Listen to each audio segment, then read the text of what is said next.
right, folks, I have some amended thoughts about the budding RFK Jr. independent campaign for the presidency.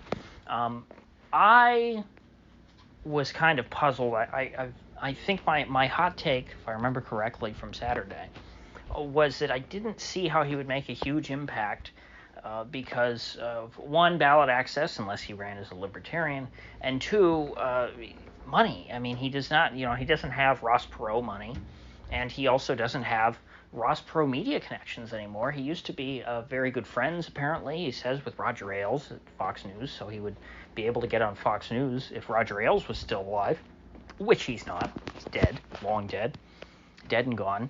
And he was also on good terms with Tucker Carlson, who was the closest thing to Larry King that we had until recently, when he was summarily dismissed by Fox News because they didn't want him having much influence over the 2024 election. They wanted to neutralize Carlson because they didn't like his influence. They didn't like the way that he was able to push politics because of his large platform on the network. And his massive popularity. And so with that, RFK Jr. also is not going to be given a platform by any of the Democratic-aligned media because they're all backing Joe Biden. And they're not going to forgive RFK Jr. for stabbing Joe in the back as they see it. And if for nothing else, because he is a Putin puppet. And they would never platform a Putin puppet like RFK Jr. So for all these reasons, I didn't see what opening he had as an independent to make much of an impact. I didn't see how he would be, much of a bigger figure than Cornel West in that respect. And for people on the left who want a third party, Cornel West is already running. But then I heard something that made me question that made me think twice. You see, old Elon Musk took a trip recently to the southern border, and he expressed concerns about what's going on there. And that reminded me of someone else who unexpectedly made a trip to the U.S. southern border to express his concerns, and that was, you guessed it, Robert F. Kennedy Jr. And then it occurred to me, wait, Elon Musk, he did that Twitter Spaces thing with first DeSantis and then RFK Jr., no other candidates, just those two. And so he and his circle seemed to show some interest in those two candidates. And since Ron DeSantis is flaming out and is not going to be a serious contender for the presidency because he's not going to win the Republican nomination and certainly would never run as a third party against Trump and Biden, perhaps Musk would take a financial interest in RFK Jr.'s independent campaign. Perhaps Musk could bankroll Kennedy 24. Now, to my knowledge, Elon Musk has not donated to Kennedy at all, or very much. I haven't heard anything about that. I haven't heard anything about Musk donating to a Robert F. Kennedy super PAC, if such a thing exists. But perhaps that would change. They seem to have a lot of the same concerns. They seem to get along well in that Twitter space. And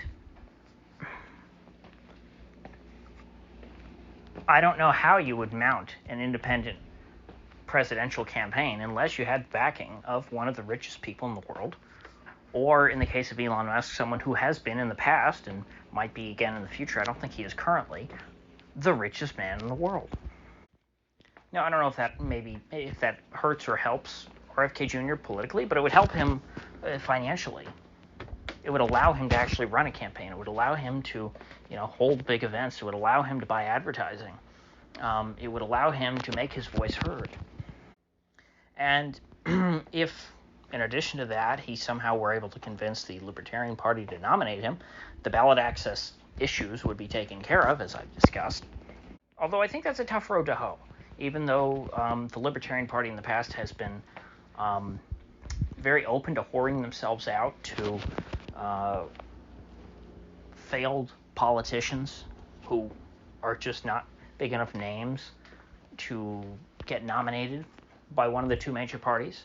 I'm thinking of, I think the guy's name was like Bob Barr in 2008, and you had Gary Johnson, who ran twice, both of which were Republicans who simply would not be able to be nominated nationally by their own party, and so they decided to run as libertarians. But there has been a reaction against that strategy recently within the Libertarian Party, and even though the current chairman apparently met with RFK Jr., spoke favorably of him, I don't think that they have any illusions about the fact that RFK Jr. is not a libertarian, and that on very core issues he would not be able to appease that party. I mean, the people who are delegates to a libertarian convention tend to be pretty ideologically pure people. That's why they started their own party. And so they want the candidate that represents them in a presidential election to represent their values. And RFK Jr., even though he's aligned with them on a lot of I think, the biggest issues, he's still not one of them. So there's a difference there between saying, hey, you can be an ally of ours, we can work with you, and saying, you are one of us, and we want you to be our standard bearer. But with enough time, considering this is still pretty early on, perhaps Musk could just brute force RFK onto the ballot in a lot of states. It's very tough. It would cost a lot of money, probably hundreds of millions of dollars. But it may be possible with determination and good organization. So anyway, that might make things interesting. It might make things very interesting indeed. And I don't know at that point what kind of candidate RFK would turn out to be. I don't know politically what his impact would be.